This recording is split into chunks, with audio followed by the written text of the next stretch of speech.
One of our great challenges today is how do we engage and encourage younger generations of people to care about historic preservation, to feel the way we did when we were in our 20s and early 30s and feeling that this was a cause worth fighting for and something we wanted to devote a lot of time and energy to.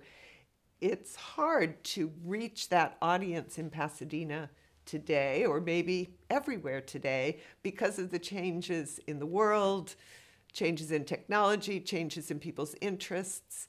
But we are struggling with continuing to build a constituency for historic preservation in a younger group of people.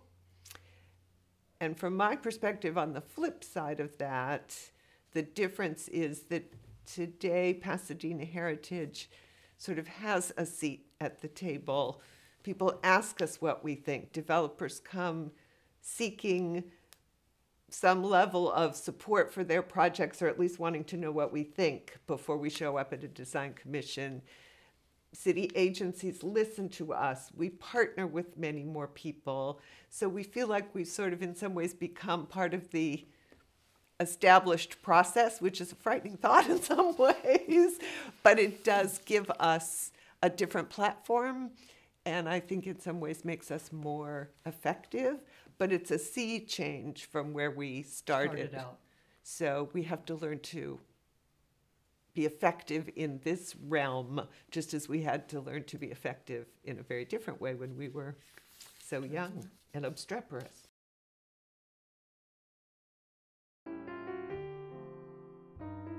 In terms of issues, probably some of the bigger ones were the Bullock's Pasadena Macy's project, struggling to save the Stewart Company in East Pasadena, 1957 building. Much less sympathy for the Stewart Company, a 50s building, than for Bullock's Pasadena, which is sort of a Huntington Hotel building, you know, totally beloved and supported by the locals.